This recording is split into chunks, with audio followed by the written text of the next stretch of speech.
Welcome to the Explainer.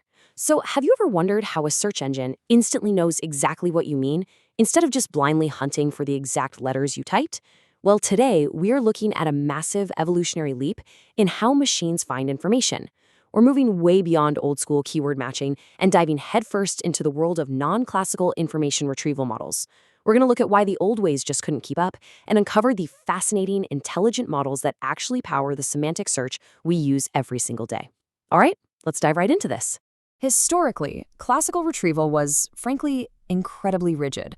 Just to even start matching your search query to a document, early systems had to aggressively strip words down to their root forms. They'd tag parts of speech and use tools called stimmers or lemmatizers to just chop off suffixes. So a word like running turns into run, or cats becomes cat. This massive reduction in vocabulary was practically a survival requirement just to make basic keyword matching work. But, as you'll see, relying on these rigid, purely text-based foundations created some massive limitations. Limitations that non-classical models absolutely had to overcome. And one of the biggest hurdles for those classical search systems? Ambiguity. I mean, think about the word bank. If you search for bank, do you mean the side of a river or a place to store your money? Classical systems struggle heavily here because, well, they literally just see the letters B-A-N-K. They have zero capacity to understand the surrounding context. Overcoming this specific roadblock was a massive step in the evolution of search. It completely set the stage for non-classical retrieval models, models that natively understand the actual meaning rather than just matching strings of characters. Now, early researchers did try to solve this meaning problem. They tried rigidly translating English into strict mathematical logic or conceptual dependencies. They'd experiment with things like first-order logic to handle complex rules, or they'd map concepts out in these really rigid semantic networks. And hey, while these approaches were actually highly accurate at representing physical or mental actions, they were incredibly difficult to scale up for everyday search. You simply can't build a massive real-time search engine purely on manually defined semantic frames. It's just too much manual work. So, to finally break free from simple keywords, modern retrieval needed a way to grasp what we call world knowledge, and it needed to do it at scale. This meant tapping into massive lexical databases.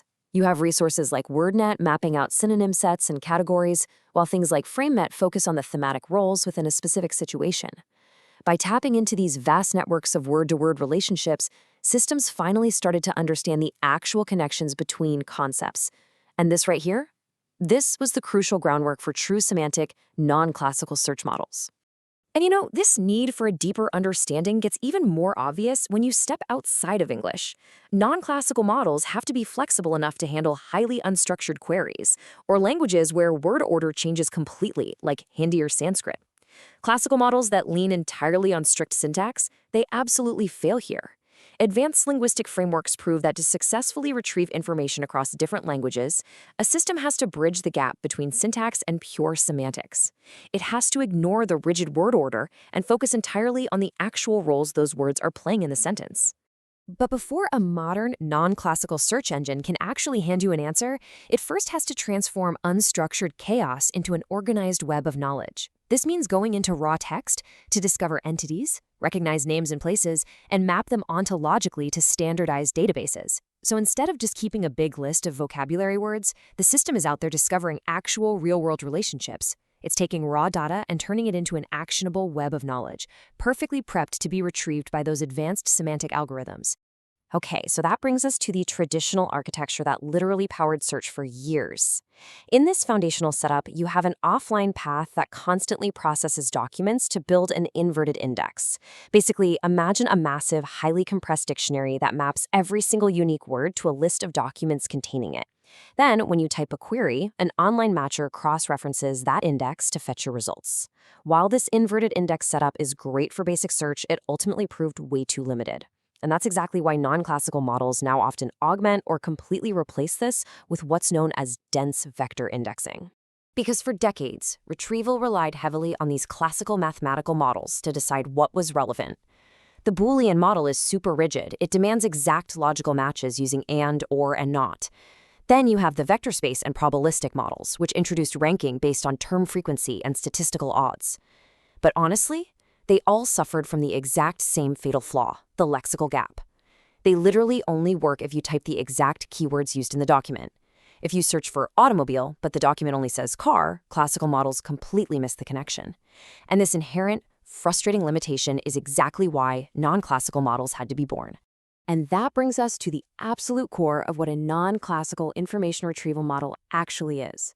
We're not just hunting for exact keywords anymore. Modern retrieval is completely supercharged by deep neural networks and true semantic matching. When you enter a query today, the system performs intent classification to figure out what you're actually trying to do. Are you buying something or just learning? It uses entity linking to connect your query to a massive knowledge graph. Like if you search who played Iron Man in the Avengers, a non-classical model doesn't just scan for those specific words. It fundamentally understands that Iron Man is a character, the Avengers is a movie, and you're looking for the played-by relationship. Plus, through semantic matching, it converts entire sentences into dense mathematical vectors. This lets it retrieve answers based on underlying meaning and context, completely bypassing that old lexical gap. It's a total game changer. So we've journeyed all the way from rigid keyword matching to these incredible non-classical retrieval models that actually map the semantic structure of human knowledge across the web. It's really a testament to how far these systems have come in deeply understanding human intent. But as these non-classical systems get even better at parsing context, and as more and more web content is generated by AI rather than humans, here's a question to leave you with.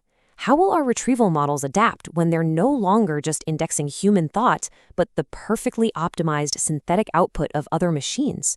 Really think about that. Thanks for joining me on this explainer, and keep learning.